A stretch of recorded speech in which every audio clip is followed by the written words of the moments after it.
Good morning, everybody, and welcome. This is a Legacy School Comprehension lesson for Year 6, Week 6.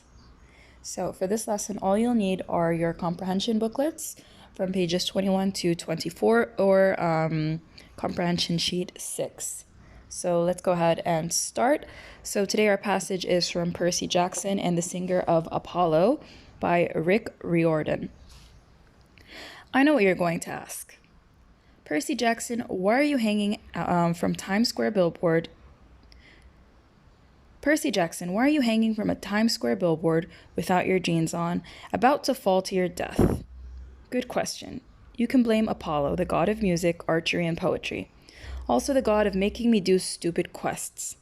This particular disaster started when I brought my friend Grover some aluminum cans for his birthday. Perhaps I should mention, I'm a demigod. My dad, Poseidon, is the lord of the sea, which sounds cool, I guess, but mostly it means your life is filled with monster attacks and annoying Greek gods who tend to pop up in the subway or the middle of a math class, or when I'm taking a shower. Long story, don't ask. I figure maybe I'd get the day off from this craziness for Grover's birthday, but of course, I was wrong. Grover and his friend Juniper were spending the day in Prospect Park in Brooklyn doing naturey stuff like dancing with the local tree nymphs and serenading the squirrels. Grover's a satyr. That's his idea of fun. Juniper seemed to be having an especially good time. While Grover and I sat on the bench together, she frolicked across the long meadow with other nature spirits. Her chlorophyll-tinted eyes glinted in the sunlight. Since she was a dryad, Juniper's life source was tied to a juniper bush back on Long Island. But Grover explained that she could take short trips away from home as long as she kept a handful of fresh juniper berries in her pocket. I didn't want to ask what would happen if the berries got accidentally smashed. Anyway, we hung out for a while, talking and enjoying the nice weather. I gave Grover his aluminum cans, which may seem like a lame gift, but that's his favorite snack. He happily munched on the cans while the nymphs started discussing what party games we should play. Grover pulled a blindfold out of his pocket and suggested pin the tail on the human, which made me kind of nervous since I was the only human. Then, without warning, the sunlight brightened, the air turned uncomfortably hot. 20 feet away, the grass hissed and a cloud of steam whooshed up like somebody had opened a big pressure machine at a laundromat. The steam cleared, and standing in front of us was the god Apollo. Gods can look like anything they want, but Apollo always seemed to go for that I just auditioned for a boy band look. Today he was rocking pencil-thin jeans, a skin-tight white t-shirt, and gilded Ray-Ban sunglasses. His wavy blonde hair glistened with product. When he smiled, the dryad squealed and giggled. "Oh no," Grover murmured. "This can't be good." "Percy Jackson," Apollo beamed at me.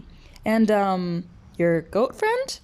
"His name is Grover," I said. "And we're kind of off duty today, Lord Apollo. It's Grover's birthday."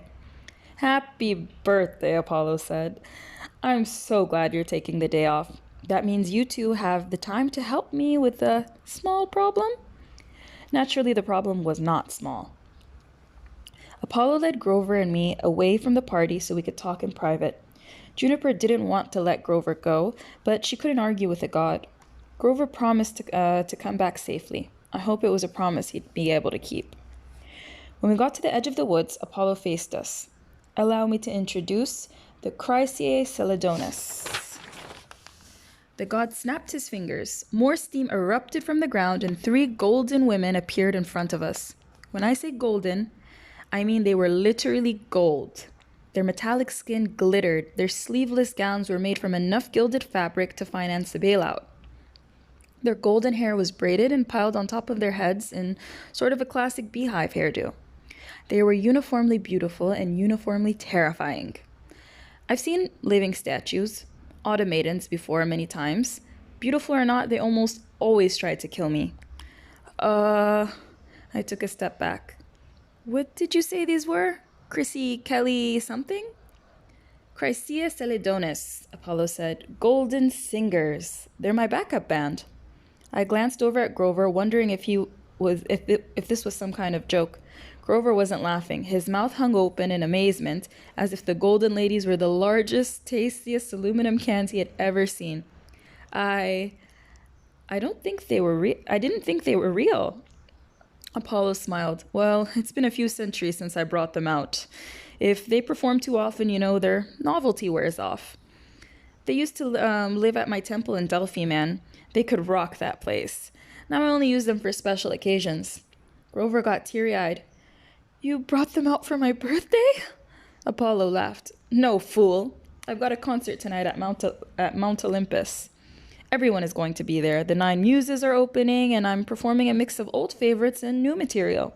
I mean, it's not like I need the Celadonus. My solo career has been great, but people expect to hear some of my classic hits with the girls. Daphne on My Mind, Stairway to Olympus, Sweet Home Atlantis. It's going to be awesome. I tried not to look nauseous. I've heard Apollo's poetry before, and if his music was even half that bad, this concert was going to blow harder than Aeolus, the wind god. All right, so now that we have read the text, I think it's a pretty humorous text. Let's go ahead and have a look at your classwork. We have lots of questions to answer. I'm just going to read through them really quickly, and then, of course, you know what to do after that. Number 1, what is Percy doing when the story starts? 2, whose birthday was Percy celebrating? 3, what makes Percy a demigod? 4, what did he give his friend for birthday and why? 5, what kind of nature-y activities did Juniper and Grover do? 6, who were the Chrysae Celadonis and what was special about them?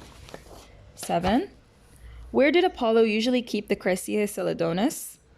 8, write a sentence with 2 details about the way Apollo looked when he appeared. 9, what did Juniper have to do if she wanted to leave her home for a short trip? 10, the third paragraph from the end says that Grover almost cried. He got teary-eyed. What made him almost cry? Explain as fully as you can.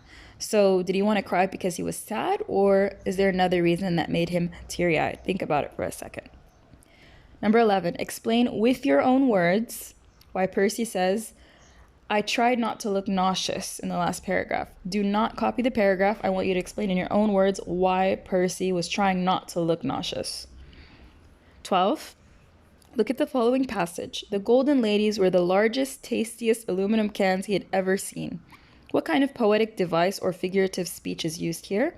Circle the correct option. We have personification, simile, metaphor, and onomatopoeia. 13, explain in your own words why Percy doesn't like to be a demigod. And then we're going to have to explain the meaning of the following words. We only have 4, billboard, nymph, frolicked, and laundromat. You can use your dictionary to help. Let's go ahead and move on to extension work on the next page. It says to summarize the main idea in the story in a minimum of 40 and maximum of 50 words. So remember, in a summary, we don't have to add any unimportant details. We just want the main idea in each paragraph. All right, good luck, and I can't wait to see your work. Bye.